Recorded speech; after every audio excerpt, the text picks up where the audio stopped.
be an animal. Come hear the animal. Talking animal. Talking animal.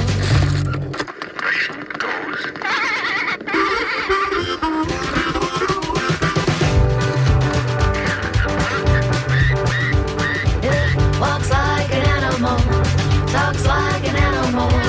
Must be an animal. Come hear the animals. Talking animals. Talking animals. This is a dog. Good morning. This is Talking Animals on WMNF. I'm Duncan Strauss. Before we proceed any further, I want to say two things. First, I hope you fared well in the wake of Hurricane Helene's onslaught. And if you did sustain damage or loss of any kind, my heartfelt condolences to you. Secondly, I want to thank Glenn Hatchell, who hosted Talking Animals last week in my absence. Glenn conducted a wide-ranging, highly informative conversation with his friend and colleague, Mariah Shesky. They covered an array of canine issues befitting two dog behaviorists, including offering enormously timely tips and addressing the then-looming Hurricane Helene. By the way, Glenn returns for another edition of Asset Trainer right here on Talking Animals on November 20th. My guest today, meanwhile, is Melissa Zepeda, an attorney and animal rights advocate, but this description doesn't begin to capture the breadth of her interests and topics that have animated her activism. As just one measure of this, Melissa is slated to be a speaker at the Tampa Bay Veg Fest happening November 2nd at Perry Harvey Senior Park, addressing Amendment 2, which seeks to establish a constitutional right to hunt and fish. Possible spoiler alert, Melissa is adamantly opposed to the amendment and will articulate the reasons in her Veg Fest talk, which lands conveniently just prior to Election Day, November 5th. We'll also be, of course, discussing Amendment 2 here and sort of a sneak preview of that talk, just in a little bit here on Talking Animals. But in a similar realm of what might be called explanatory activism, she launched a YouTube channel recently, Florida Loves Animals, offering segments designed to inform Floridians about important animal issues in their state. Other commitments Melissa juggles include serving as a volunteer on the Florida Wildlife Commission's Bear Stakeholder Group to monitor bear management activities of the FWC. It sounds like she does a lot and accomplishes a lot. You're reading this message loud and clear. Hang tight, there's more. We'll discuss much of her advocacy when I speak with Melissa Zepeda in just a moment here on Talking Animals on WMNF. Coming up later in today's program, I'll speak with Jason Cowan, Executive Director of Friends of Boyd Hill Nature Preserve, one of the organizations participating in this unusual but significant upcoming fundraiser called Brews for Birds. It's a beer crawl happening on Sunday, October 13th, involving 4 St. Pete establishments and aiming to raise money to protect raptors from rodenticides by funding lab tests to help analyze these cases and help, obviously, prevent this problem from increasing. We'll hear more about the risks to raptors and efforts to mitigate these risks when we talk with Jason Cowan later in today's show. Right now, though, let's discuss Amendment 2 and other issues with attorney advocate Melissa Zepeda, our first guest today. With a reminder that I invite you to join the conversation by calling 813-239-9663, emailing DJ at WMNF.org, or texting 813-433-0885. Let's welcome Melissa Zepeda, Talking Animals on WMNF. Good morning, Melissa. Good morning. Thanks for joining us on Talking Animals, and thank you for joining us in studio. Yay! My pleasure. In-studio guest. That's what we love. Happens all too rare. So, I feel like there's lots to cover here, and of course, as teased, as they say in the biz, we'll of course be discussing Amendment 2, which you'll be discussing in greater detail perhaps at Veg Fest. That's right. But before we get into discussing those topics, then we'll cover other animal welfare issues that you think are important as we have time, and I'm sure we'll have plenty of time. But I think it's often useful before we get into this kind of conversation to explore parts of someone's story that precedes the animal work that they're now doing, just to kind of find out a little bit of an origin story and just sort of a background. So what did animals mean to you as a kid? Well, I grew up with animals, like a lot of us. My mother rescued all of our animals. And so I get my love of animals from her. And my mom, I hope you're listening. Hi, Mom. I'm sure she is. And, so I grew up with animals, and I've always loved animals. And It wasn't until about high school where I was sitting down with a debate friend at a cafeteria, and I was talking about how much I love my dogs and how wonderful they were. And she told me that, well, then why are you eating a hamburger if you love animals so much? And I said, well, a cow's different than a dog. And she said, well, how? And I said, well, we live with dogs. And she said, well, in other countries, they eat dogs. Are you okay with that? And I said, no. And she said, well, in other cultures, eating pigs are okay. In other cultures, eating dogs are okay. So she pointed out how irrational it was to love dogs and say I love animals, but then I was eating a hamburger. So that's when it kind of snapped for me. And I just made the change then and there. I was like, you know what? I didn't take personal offense. I just said, you know what? You're right. That if I say I love animals, then why am I eating this burger? And that was the last burger I ate, was at that my high school cafeteria. Wow, that's really. I mean, I've heard variations of this story. Not surprisingly, maybe quite a few times over the years. But usually, there's much more discussion, if not pushback, just like more of a little bit. To the person who's being presented that information as you were, it's like, wait, what are you talking about? It doesn't usually sink in that quickly because people were all so indoctrinated to a certain way. So when you have a lot of friends on the debate club, you don't really take things personally. And I think that's why studying law appealed to me, because when someone presents you with information, that new information that you haven't heard before, instead of taking it personally, you just say, okay, well, is this rational? Is this reasonable? Do I have a counter argument? Like I said, well, we live with dogs. We don't live with cows and we don't live with pigs. But when you break down the argument further and you say, well, some people, treat pigs as pets, and then some people treat dogs like pigs and slaughter them. So if you love animals, then there isn't a rational basis to say you love animals. And this was in high school, you say? This was in high school, yes. Okay, well, I think you probably were a pretty precocious high school student, it sounded like. Debate club or no debate club? Because, again, that's again, just a little more sophisticated thinking. And just a lot of us, even if it weren't like contentious, kind of exchange. Not contentious at all. Right. But I'm just saying, even if there weren't in another instance like what you're describing, but with someone else, there'd still be like at least some time to sort of like think about what your friend had pointed out and say, I got to think about this, or I don't know about this, or up through and including, well, that's, flat no, I just disagree, debate club or no debate club.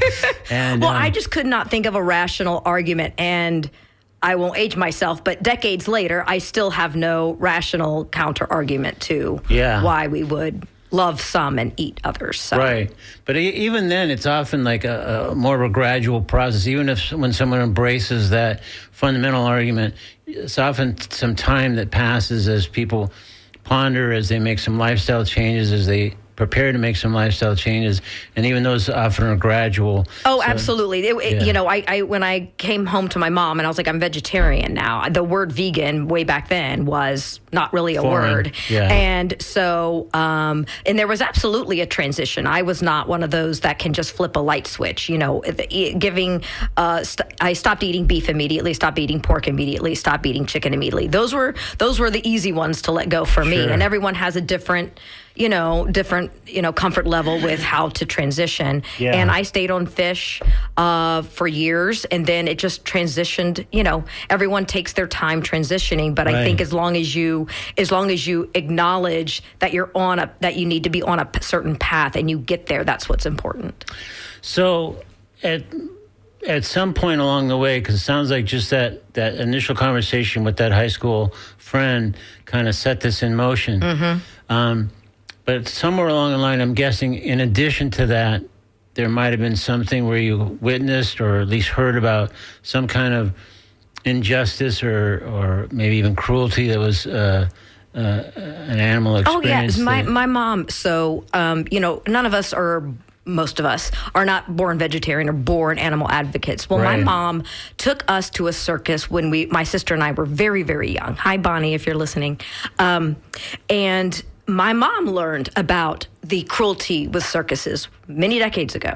And she told us, she's like, after that first one, I am never doing this again.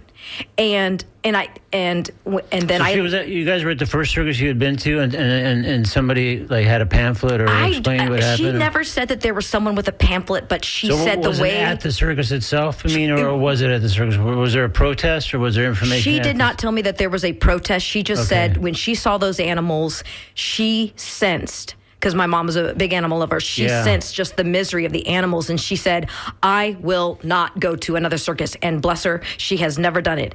And then when I learned about the circuses, that was my first protest in college. Was a circus protest. Okay, well, it sounds like people in your family get the point very quickly. Right, because I mean, you got the point when you're in high school with that friend said, "Well, why are you having burgers if you feel this way about dogs and other animals?" Mm-hmm. And your mom was just at the circus, apparently with no other information, watching it unfold, and said, "This is too disturbing. I'm an animal too disturbing. lover." I'm out. But there's a lot of people that go claiming to be, and truly, I think, are animal lovers that aren't bothered by when the elephant rears up or has a tutu on or whatever the heck might be going on. And so, again, I just think there's something in the bloodline over there that makes people get the point super quickly. Yeah, my mom, she was, you love animals, but then there's a way where you sort of sense if they're feeling stressed, or you sense that they're feeling sadness. And I think my mom, when she saw that, she immediately responded, well, this isn't a good situation, where I think people enjoy watching animals, but maybe they don't tap into that deeper connection, as in, well, is that animal happy? Is that animal sad? Yeah. And my mom, she just got it right away. And when I attend circus protests now, I don't yell at anyone, because I'm like, that could have been my mom, and I don't want anyone yelling at my mom either. And so I try to approach them like, look, the animals are sad. This isn't a good experience for them. And I try to talk with them and to people who still attend circuses, and just tell them. And most circuses have animal welfare violations. And so once people are like, oh, they have an animal welfare violation, then they start listening, because then it's not just. Then that is more of a realistic. Abstract. It's not abstract anymore. That's exactly right. Yeah.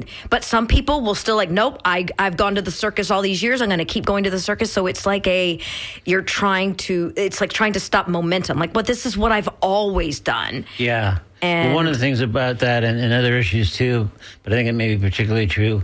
Well, actually, some of the things we'll get into in Amendment 2, I think, are related as I think about it. But sometimes it's just families have cultural elements, and sometimes, like, for generations, we've gone to the circus, and we're going to continue to go to the circus, even in the face now, which they didn't have 2 generations ago, or even 1 generation ago, evidence about how difficult it is, the cruelty, like the way you get an elephant to do those things are horrifying if you knew about them behind the scenes. Right. And now with Google, I say, just if you don't believe me, just Google elephant training black box. That's it. You don't have to believe me. You can watch videos and read articles about how the elephants have to be broken, how they have to be trained in order to perform.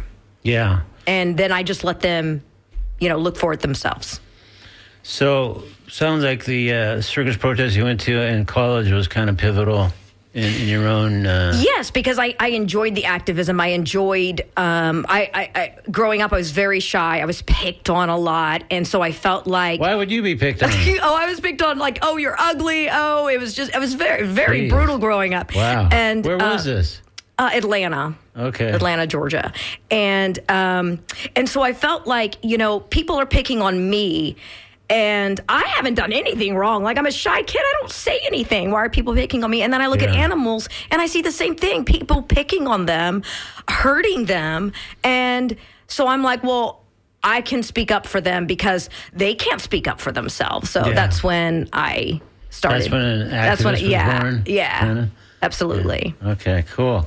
Well, that's. I'm sorry it took being picked on to help create that, but I mean, it is true that it's Makes you stronger. Right. It's the underdog. It's kind of not necessarily the weaker person because you weren't weak, but you were just somehow the person that was identified to be bullied or picked on or criticized or whatever. And you make that identification with the animals that don't have anybody speaking on their behalf. Right. And sometimes it's a very powerful You see them connection. being pushed around, and you're like, well, wait a minute, that's not fair. Yeah.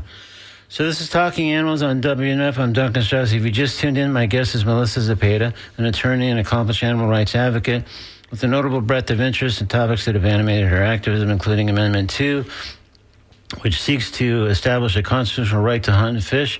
We'll be discussing it shortly here on Talking Animals, but she'll also be addressing that Amendment 2 at the Tampa Bay Veg Fest coming up November 2nd at Perry Harvey Senior Park. So if you have any questions for Melissa about Amendment 2 or about other animal rights issues or anything related, or just like to offer a comment, please call 813-239-9663, email DJ at WMNF.org, or text 813-433-0885. So basically, was it in college with all those things collectively having been what you grew up with and the protests that you participated in, is that kind of what solidified your status as kind of a animal advocate? Yes, and I knew the best way to do it. So because I can get really emotional really fast with animals.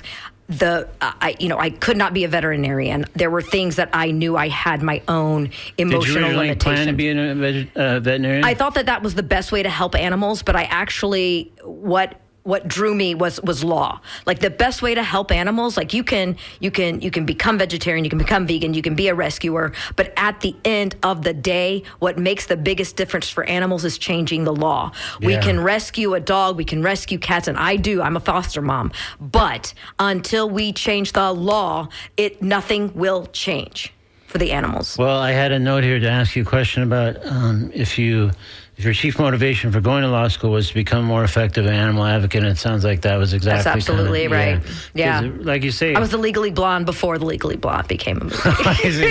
Yeah, you should be getting some kind of royalties, it seems to me then. But no, because I think it's important, and there's so many people that have been on this show, or you go to conferences, whatever, and a huge percentage of them, whatever else they do, they're also lawyers. And I think that's for that very reason. It's just understanding the law and how certain toothless animal protection ordinances or regulations could maybe be fortified, or how certain nefarious legislation like ag laws could be punctured or hopefully even defeated. So just having that background just seems like critical. It is critical. I wish more people had, at least even in high school or college, some courses to teach you how to some legal. How to teach you what they teach us in law school about how to read something or how to write something, because like Amendment 2 that we're going to be talking about, most people are going to read it and say, oh, right to hunt and fish. Well, we already have that. And so they may vote one particular way. When lawyers read that and we're like, whoa. What about these words? What about that word? What is that? And so, lawyers are very sensitive to language, and we are hyper focused on how something is phrased. And this particular amendment is just has multiple booby traps. Amendment 2? Amendment 2, yeah. Yeah, we're going to delve into that one second. I already got one email about that. But I'm curious, does your day-to-day law practice involve animal welfare, or is that sort of a side? No, that is a side, very much a side. So what kind of law, just day-to-day, do you practice? No, day-to-day, so I am an in-house lawyer, so I'm a corporate lawyer. So I went to school in Georgia, and when I moved here, instead of going into law and taking the Florida bar, I took the in-house counsel exception, which means I don't have to take the Florida bar, but I am just an attorney for a corporation. So like of counsel? Of counsel, correct. Yeah. Mm-hmm. Do you want to say what corporation or no? Okay. Okay. my views are my own. I see. Oh, okay. The twain can't meet probably in those things. Yeah, right. I got you. Cool. All right. Well, so let's, because we've been teasing this, and like I said, I got at least one email, and you've started to refer to it. So let's make good on our promise to discuss Amendment 2. So let's start at the most fundamental level. Like, what is it? What does it seek to do, or what does it claim to seek to do? Okay, well, so all Floridians on your ballot this November there are going to be multiple amendments. Amendment 2 is called the right to fish and hunt. And you may think, well, we already have the right to hunt and fish, and you are correct. Under Florida statute, the Florida statutes already recognize the right to hunt and fish. So then what in the world is this amendment doing on your ballot? And the answer is the people who want this amendment are trying to expand the right to hunt. And they're doing it in 2 ways. The first way, which to me is the scariest, is that in the language you can read, Amendment 2 says that hunting is going to be the, quote, preferred means of managing wildlife. So what does that mean? Well, it means that killing animals, hunting, will be the first choice. It will be the primary choice because it is the preferred means. When they say controlling, they mean controlling the population. What are they? It actually don't use the word control. It uses the word manage. Right. I'm sorry, I meant to say manage. So what do they mean by manage? Manage the population? Manage some manage other anything. element? Any issue that you. So it's purposely vague. It's purposely vague so that it can cover anything. Any kind of scenario. Any kind of scenario, yeah. Okay, sorry, go ahead. So say for example, we have there are some issues in the rural areas of Florida where there has been an increase in bear human contact. Yeah. Because in the rural areas, they like to leave their trash out everywhere and not buy bear-resistant trash cans. Which invites the bears. Which invites the bears. Yeah. So instead of buying bear-wise trash cans, which would be the easy solution, they just would rather not do that and shoot the bear. That is what they want to do. Right. And so this amendment, if it passes, will be like, okay, you want to shoot the bear to manage wildlife, then you now have a constitutional right to do that. Even though it is proven that buying bear-resistant trash cans are 90% plus effective to reducing bear-human conflict, that doesn't matter. Science doesn't matter, and facts don't matter. Don't confuse us with facts. With this amendment, it's not going to matter that there are better non-lethal ways to manage wildlife. This preferred means language in Amendment 2 is basically a mandate to kill animals in Florida. To kill wildlife in Florida.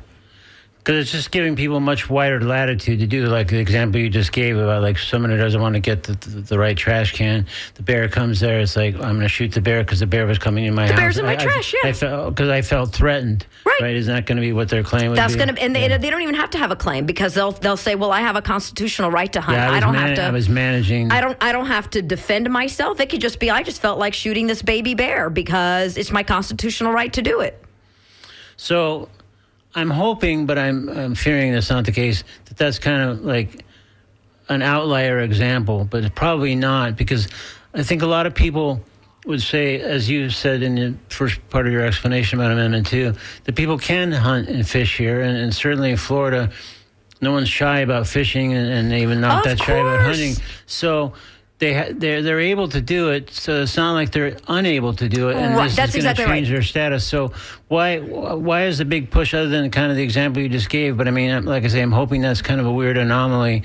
Why are people pushing so hard to have this? Are there other things that they're going to, well, at least the fear is that they're going to do by quote-unquote managing? Yes, because so the preferred means, it would open up.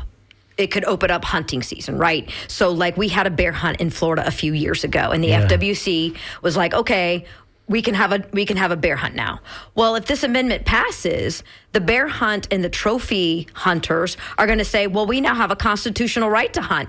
We can just hunt. We don't need approval and don't need a season. It sounds. We like don't maybe. need it. They're going to argue that they don't need a season. Yeah. They will. If the FWC tries, they will challenge it in court and say, well, now FWC, we didn't have a constitutional right before, but we're going to challenge you now because now we have a constitutional right.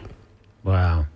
And so when we had the bear hunt a few years ago, that was supposed to, so the FWC was like, okay, we're going to have a bear hunt, but it's going to last 7 days, and we're going to have, these are the rules and regulations. These hunters killed so many bears, they had to stop the hunt in 2 days. And they even recorded someone killing a lactating mother bear. I remember that. And how sad is that? So right now, the status quo is if Amendment 2 is defeated, if enough people vote no on Amendment 2, it means that we can keep the status quo. Maybe the FWC authorizes a bear hunt, maybe they don't. But if this Amendment 2 passes, then the people who want to trophy hunt and bear hunt and want no limitations on hunting, they are going to challenge every single rule the FWC tries to issue, even if it's rational or not, because they're going to say, wait, now I have a constitutional right. And they are going to challenge that in court. So, this might be the moment to include at least one of the emails. We're starting to get some other emails, of course, on this topic. But the earlier ones that came in said, I heard that Amendment 2 would allow for bear traps for hunting. Is that true? Yes. So the other part of Amendment 2 that is scary, so we've been talking about preferred means, that hunting will basically be the top primary means of managing wildlife. The other language that I want Floridians to read in Amendment 2 is the phrase traditional methods. Now, most of us, right, if you're just skimming along your ballot and you say, oh, traditional methods of hunting, of course, guns, bows and arrows, but you're not thinking of steel traps. You're not thinking of leg traps, where the animal gets their leg snared and they chew their leg off because they're trying to escape the trap. Are Floridians okay with those traditional methods? And, let's think about, what about clubbing an animal to death? That's a traditional method of hunting, right? Yeah. And so all of these cruel poison is a traditional method that was used to hunt wildlife. And so if with Amendment 2 you are saying you're not just giving the right to hunt, you are saying that someone has the constitutional right to use a traditional means. Whatever, if someone can go to court and say, well, this is a traditional means, then they are going to argue that method is constitutionally protected, no matter how cruel. So by saying no on Amendment 2, you're saying, okay, maybe there's the right to hunt, but I'm going to vote no on Amendment 2 because I don't support any and all traditional methods. We still need to be able to regulate, cruel body-crushing traps. We need to be able to, require licenses or permits for some types of methods. And unless Amendment 2 is defeated, that's what we're going to face. It's kind of like if you support Amendment 2, then you're supporting any cruel method. You're supporting hunting being the first option to handling wildlife. And if you don't support both of those, then you should be voting no on Amendment 2. So back to one of your earlier examples with the information you just now provided. Let me go back to the people that are kind of living in a more rural area and don't have any kind of special trash can that's bear-proof. Mm-hmm. So if they wanted to, if this were to pass under Amendment 2, would they be able to put a bear trap by their house or whatever, in theory, because they're worried about the bear coming, even though they could have taken a step to prevent that or minimize if Amendment that 2 passes? Yeah. Likely. Yeah. So right now, the FWC has rules and regulations about traps. Yeah. But if Amendment 2 passes, hunters will challenge those rules and say, look, we now have a constitutional right. Classic slippery slope, it sounds like. It is the classic slippery slope, except I usually don't like the slippery slope argument because this is not a slope. We're just going off the cliff here. Yeah. Because now you're saying that you have a constitutional right. It's a public right. This Amendment 2, okay, is not just placed any old where in the Constitution. It's placed in Article 1, your basic declarations of right. That means they're trying to elevate hunting, so killing animals. They're trying to elevate hunting to, like, your right to free speech, your right to due process. Like, is killing animals a fundamental right?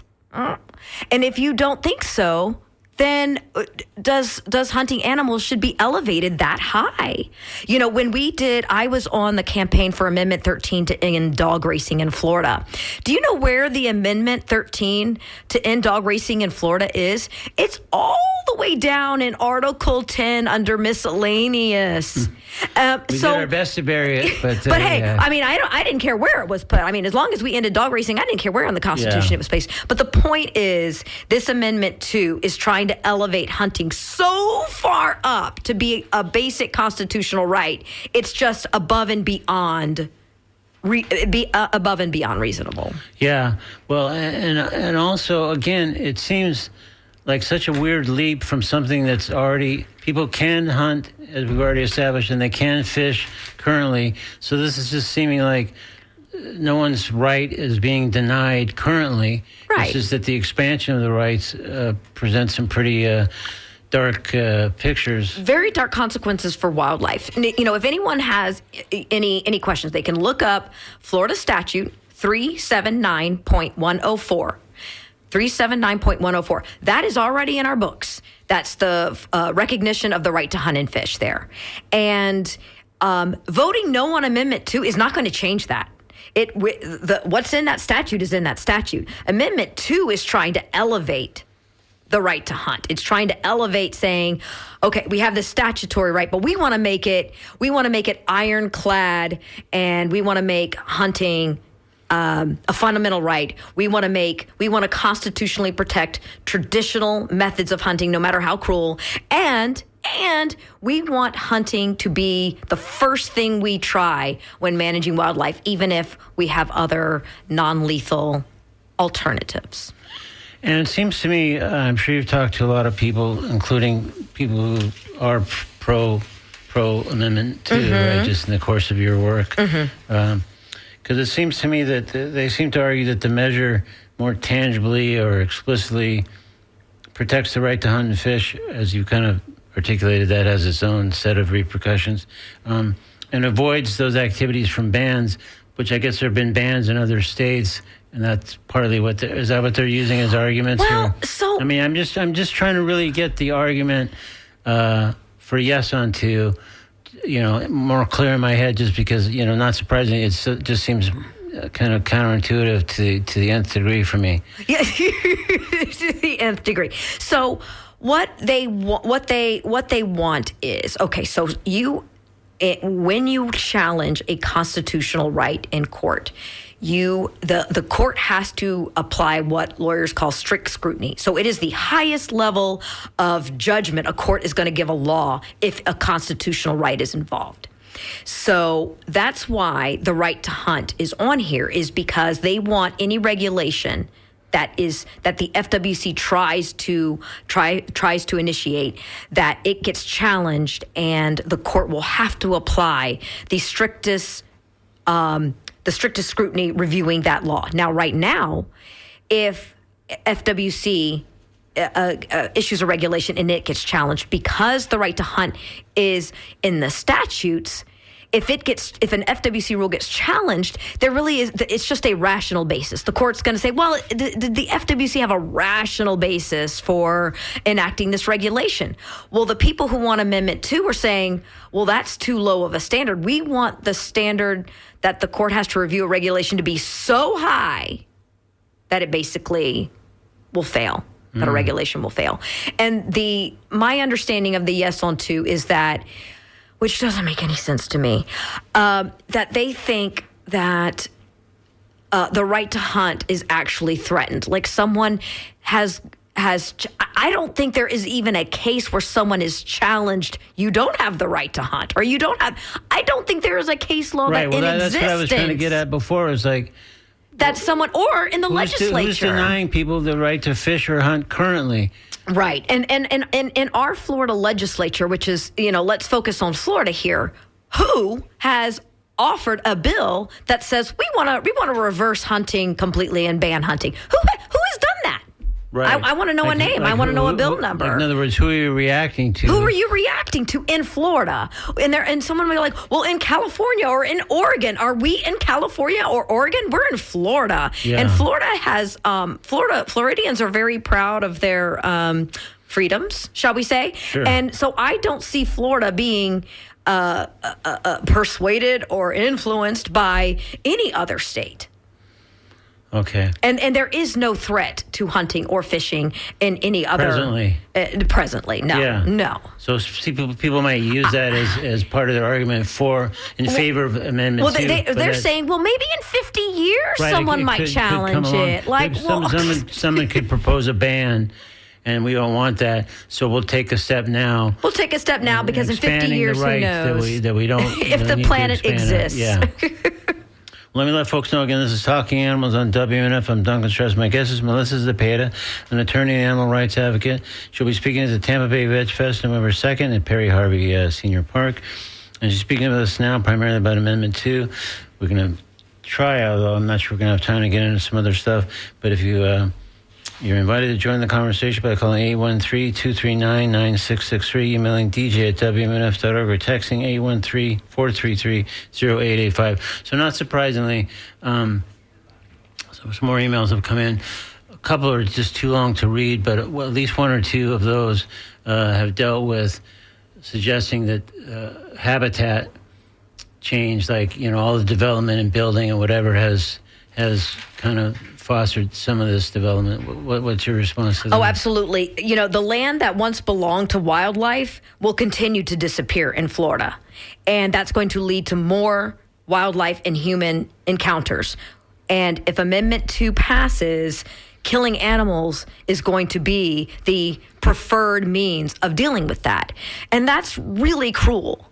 And, if Florida's population is going to expand and we're going to take the only home the animals have, then to me, the least we can do is to treat them humanely and just not automatically kill them because that's what a few people want.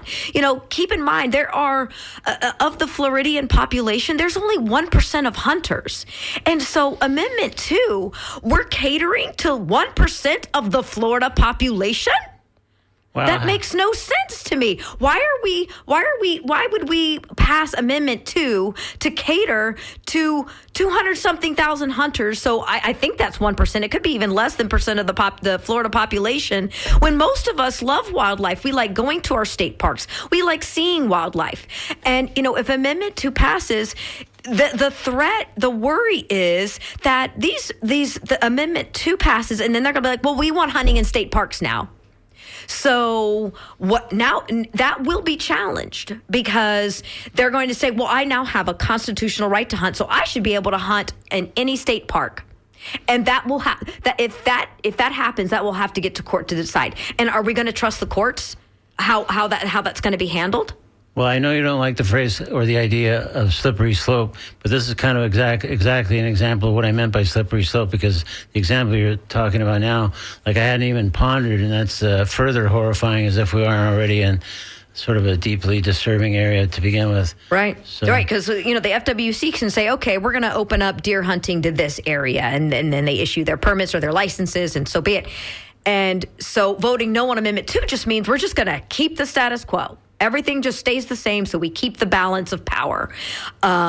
Whereas, if Amendment 2 passes, it's going to completely throw out of whack the balance of power, because now it's going to be hunting. How are we going to manage wildlife? Kill the animal. How are you going to handle this issue? Kill the animal. How are you going to handle? And you don't have to even take a moment. You don't even have right. And so it's going to be very difficult. I don't know how much time we have, but there is one booby trap in Amendment 2 that. Well, let's get to that. Let me quickly ask you this question. Okay. There's some more good questions that have come in. Okay, good. I'm ready. One says, is the governor using our tax dollars to push this amendment similar to how he's using my tax dollars to oppose Amendment 4? That's one of our email questions.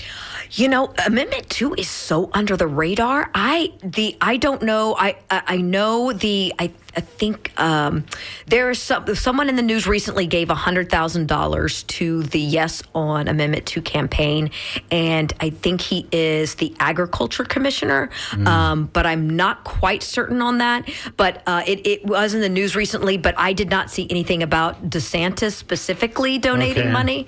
But I do know that one of the elected officials recently gave $100,000. And quickly, will Amendment 2 allow people to shoot coyotes? Yes, Coyotes are wildlife. Yeah, unfortunately, I think insert any animal into Insert that any question. wildlife. Yeah, yeah. So, okay, so let's hear about the booby trap because I want to make sure we don't run out of time. Oh my gosh, yes. Okay, so we've been talking about animals a lot. This is a sleeper issue that you're not going to know about unless you are listening to this show or you hear me speak. Or you research the no2.org website. So way back when the Florida legislature wrote this bill, it actually included one extra sentence. It included the sentence to protect property rights and to make it so that it does not restrict trespass laws. Well, if you read Amendment 2 now, that language was mysteriously deleted. Oh, yeah? Wow. So right now, your Amendment 2 on your ballot, it does not reference a preservation for property rights, or it does not. It no longer has that language that says that this amendment is not going to restrict laws relating to trespass. So what does that mean? What that means is, in theory, someone could, while hunting a deer or a bear, could trot onto your land in pursuit of that wildlife and shoot the wildlife. And you may try to stop that person and say, hey, you're on my land and you're trespassing. And someone is going to say, well, tough luck. I now have a constitutional right to hunt. And this is the only place I can hunt because that is where the wildlife is, on your property. And so for the people who don't have fences or don't have no trespassing signs because they just like to have their open land, that's going to be a real issue for them because this will get to court. If this happens, because people are going to be mad seeing hunters traipse across their land to pursue wildlife, and they may be other hunters, but but who wants someone coming onto their property, trespassing on their property with a gun? Jesus. Because and so if this will get to court, right? Because something will happen. Someone was going to try to push this. They're going to say, I have a constitutional right. And someone is going to say, well, but I have property rights and that, that needs to be respected. And it'll get to court and the court's going to say, well, the legislature, let's look at what the legislature did. They had the property rights protection language in there, but they deleted it. So I guess, right? The theory is that the constitutional right to hunt will trump your property rights. That's the concern. Wow, and to say, oh, that'll never happen is absolutely foolhardy. I mean, to think that no one is going to be challenging this to me is absolutely you're in fairy tale land. Yeah. And, for the people who we've been talking a lot about land animals, wildlife, but this affects fishing too. So the preferred means language, right? So fishing will be the preferred means. Traditional methods. So traditional methods like gill nets. I didn't know what a gill net was until I moved to Florida. And a gill net is basically what people call the wall of death because it's a netting that's dropped and it grabs everything. It grabs our manatees, our dolphins, and it caused so much destruction that it was put in the Constitution to severely restrict gill nets. Well, and that prohibition is, I believe, in Article 10 as well, way down in the miscellaneous section of the Florida Constitution. Well, if Amendment 2 passes, fishing using traditional means includes gill nets. The commercial fishermen who want to use gill nets will challenge this law. We'll challenge the law against gill nets because they're going to say, well, I have a constitutional right to fish, and that includes traditional means, so that includes gill nets. So any ban on gill nets can be challenged. And they're going to take it to court. And you may say, well, they're going to lose. Really? You want to take that chance? Yeah, this traditional means thing is like loaded territory every which way, it seems like, right? It is. And most people will look at it and, especially with everyone's busy lives, they're going to be like, oh, traditional means, it just means, the way we've always done it. The way we've always, shooting with a handgun or fishing with a pole with a string, it includes so much more. So... Well, sadly, we are out of time. In fact, we're a little bit over our time. But I want to say this has been Melissa Zepeda, and she'll be speaking at Tampa Bay Veg Fest. That's November 2nd at Perry Harvey Senior Park. She's top of the ticket, first speaker out of the box, I believe, at 11:30. Come see me. And TampaBayVegFest.com for more information about Tampa Bay Veg Fest. Any website or anything you want to give about Amendment 2 before we run out of time? No2.org. NOTO, the number 2.org. Okay. For more information. Okay, cool. Okay, Melissa, well, thank you so much. And, thank you, Duncan. This has been so much fun. Yeah, I wish we had more time. Maybe we'll talk more. That's okay. But bye, everyone in Tampa Bay. There you go. So in a moment or two, I'll speak with Jason Cowan of Friends of Boyd Hill Nature Preserve about this important fundraiser, Bruise for Birds, on Sunday, October 13th. Aiming to raise money to protect raptors from rodenticides. We'll hear more about this when Jason joins me in just a moment here on Talking Animals on WNF. Right now, though, I'm going to step into the Comedy Corner with Matt Bronger and a nifty piece, notwithstanding a couple of dated references, called Panda Butler from Matt Bronger on today's Comedy Corner on WNF. Do you guys know what The Secret is? It's a book that was trumpeted by Oprah that is very big in Los Angeles, very big with actor spiritualists, I like to call them, which is basically when you just want the universe to give you everything you want in a really selfish manner, and you want to be a star. You want to be in Entertainment Weekly, and you pray for the wrong things. That's all that is. But I'm not knocking it. Look, I think positive visualization is a handy tool, and it's good. It's good to stay positive. When you're negative all the time, it doesn't help you at all. But I don't necessarily believe in The Secret, but I don't know. It might work. Asking the universe for something might work. So I'm going to try it right now. I'm going to try The Secret and see if it works, okay? So I am going to throw out right now what I want from the universe and hope that I get it. So here we go, okay? Panda Butler! That's all I want. I want a panda that is also a butler. That's it. I want a panda that walks on his hind legs and often fails and tries to be my butler. Walks in while I'm watching TV with a tray of champagne flutes, which he will drop. Granted, he will drop them, but he'll try. Walks in. It's okay, Clive. You're still my man. High five. Actually, any bear that won't kill me. That's all I want, right? I will rubberize my home wherever he wants, right? Just as long as he does. Like, can you imagine just sitting and watching TV with a bear that is also sitting, and his little belly is going up and down with his breathing? His bear belly. You can put stuff on it, like a tray of cheese and crackers, and he occasionally just yells, and you love it, because it feels like commentary, right? You're right, dude. Jersey Shore is the end of all civilization. High five.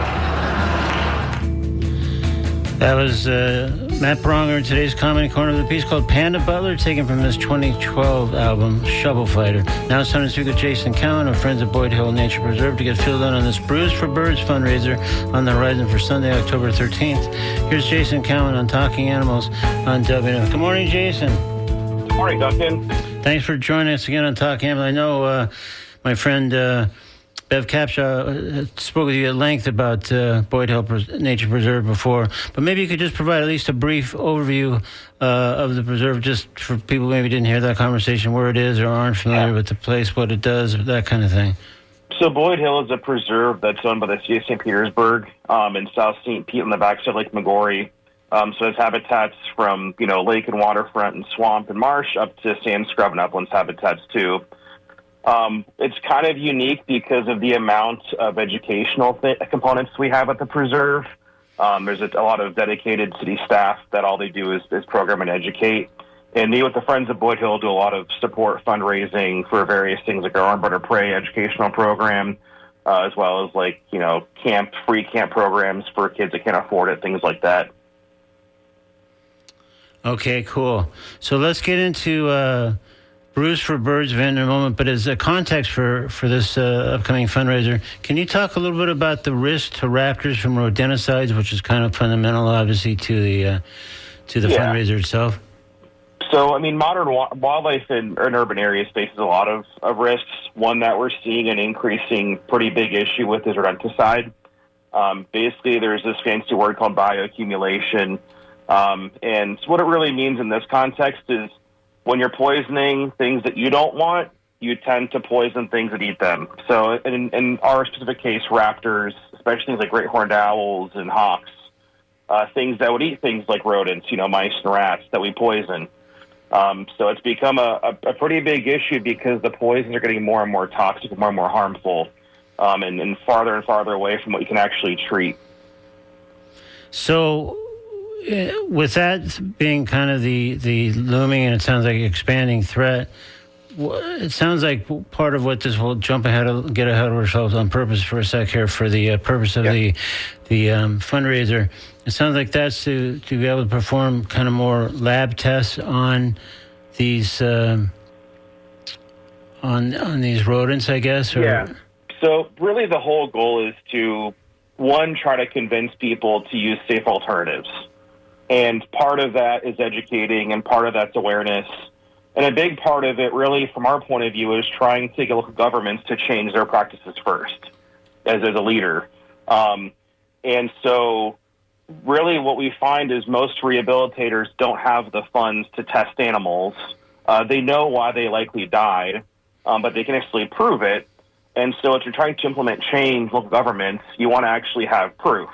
So, one of our goals was to be able to actually have a resource that's not part of the regular rehab funds, and we're able to actually send dead birds out for necropsies to irrefutably prove the link to rodenticide poisoning, and then use that to go and say, look, there's no debate about this. This is happening, and we need to do something about it.